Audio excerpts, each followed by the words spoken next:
So here, let's start over here on the driver's side of HAZMAT 1. And we've got, now the way we run, in Tulsa we run in tandem. Usually both of these units will show up on scene, and then barring something, unless something should happen, then we may split up. But they carry approximately the same, but slightly different. Got some on this one that we don't have on this one, and vice versa. So now if you want to get up in there. All right.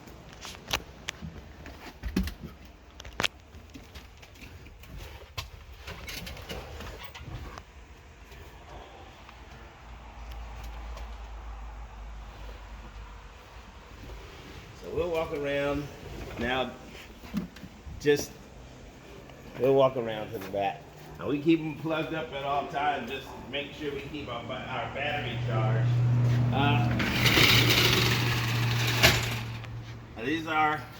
We have 1 hour bottles instead of the regular 30-minute bottles.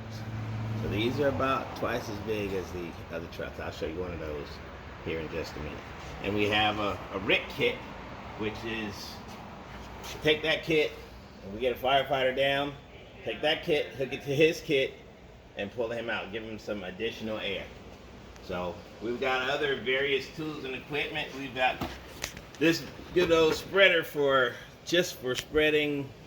We get on a really semi-wrecked and spilled a bunch of oil. Got to lay down a lot of, so we've taken this regular garden lawn spreader and turned it into a different tool. So we've got a bunch of little, now this is our gas plugs. This is our bread and butter, or a lot of it anyway.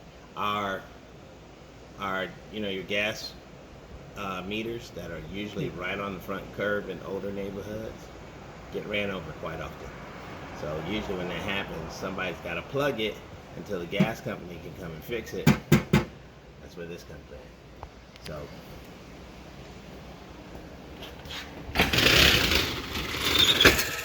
now, the most obvious thing on there is the oil dry. This is what I said about the spreader.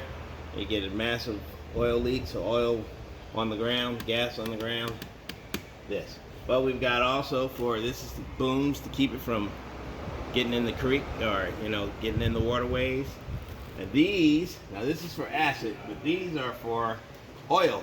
You can put this in water all day and it won't soak up. It won't soak up water. But what it will do is it will soak up the oil that's on the water or in the water. And so that's where those come in. We've got those little green bags are safe step there. Once you get the main body of oil up and it's still got that nice slippery slide to it, that's where this comes in. Quite often when we get in the house, now we'll use this fan on the fire department. We'll use it for ventilation. We'll use it to clear the air when we have a gas leak in the house. And every now and then we'll use it for rehab when it's just smoking hot outside and you just got to get some air blowing. So we'll do that. That big yellow puppy back in there, I don't know if you can see that. It is a big giant 50-gallon drum.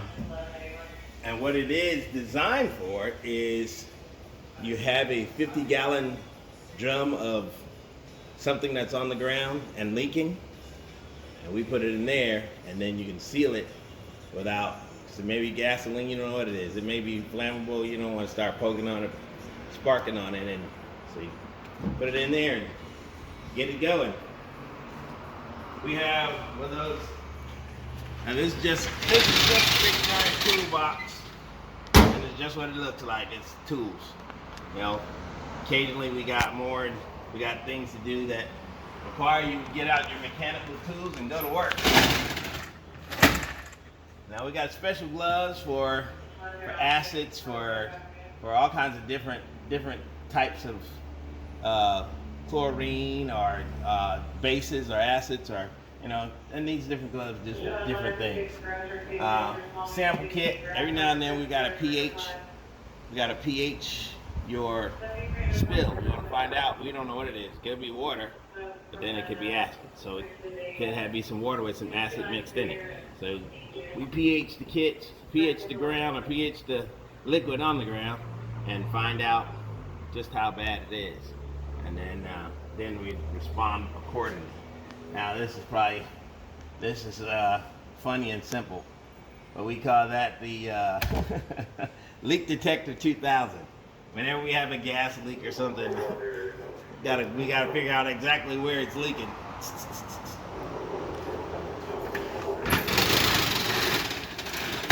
Now this is we've got a little bit of, it's a bunch of different tools in here. I don't know if you can see that.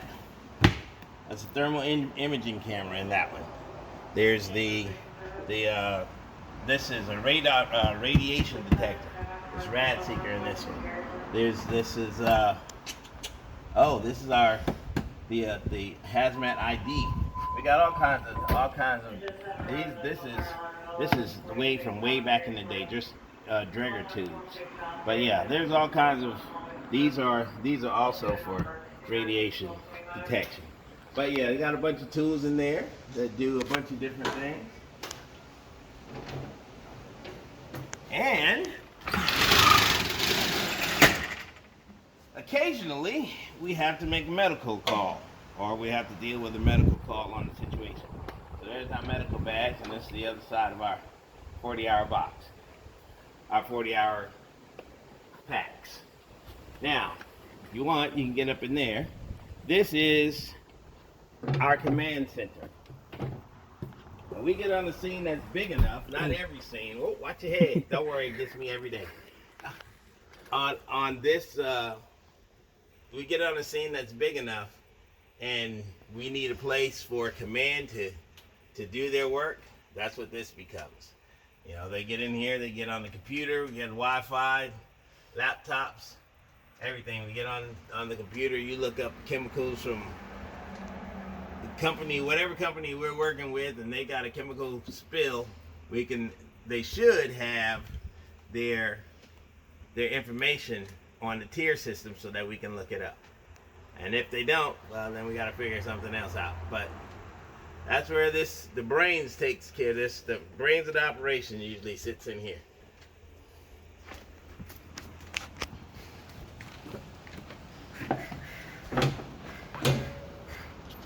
Now this is good old captain seat.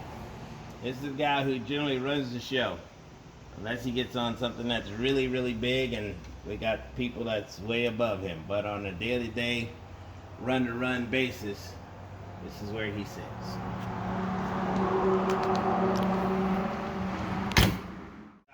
Is actually one of our reserves.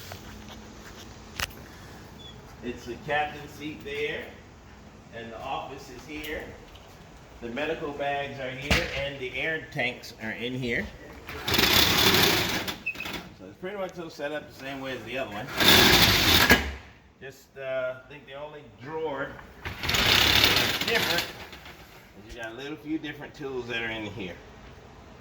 But for the most part, see, even on the other side, you got the water and everything set up from the other one.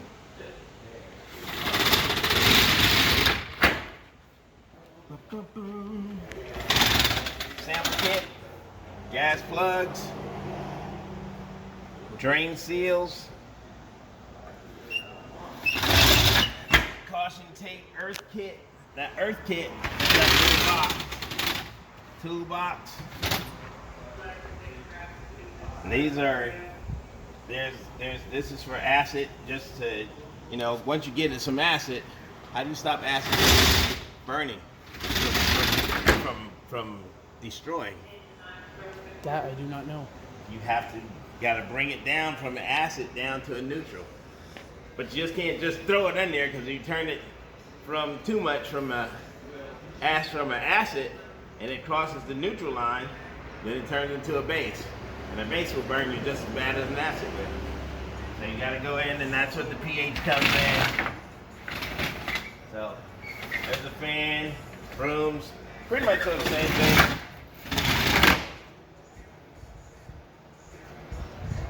This is the oil dry. more booms and things.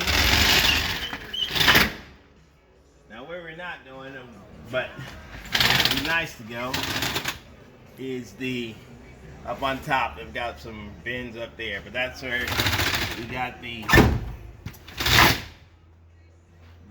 big Class A, the level A rubber suits, you know, that they have on the movies. The big suit with the big plastic bag. They show the HAZMAT guys in there. So, but yeah. So these are chlorine. These are actually for trains, for the big tankers that run down the railroad. That's what these are. There's boxes like this on this one and that one. But that's what those are for. When you get a leak like that, you got to get on it quick, and because it's so much product in it. And again, 1 hour bottles. Yeah, so much product in it, you got to shut it down, because if it gets in the wind, it'll go miles and destroy a lot of stuff in a short period of time. So these are HAZMAT trucks, and then you got your engine over here. And so they make on average the medical runs that are close by, the things that are done that are you know, car accidents, medical runs, sick calls. On average, they do that. But if they're out, then we'll pick up whatever they left. We, as HAZMAT, you know, most fire stations have an area. They've got about a 5-mile radius area. HAZMAT has the whole entire city. So we go anywhere they call us. And quite often we actually go to Broken Arrow, we've even been to Oklahoma City. If it gets bad enough, then we'll go wherever they call us. So we haven't crossed the state line yet that I know of, but I wouldn't be surprised if they call us. Head to Kansas. Yes, ma'am. We're on the way. Yes, sir.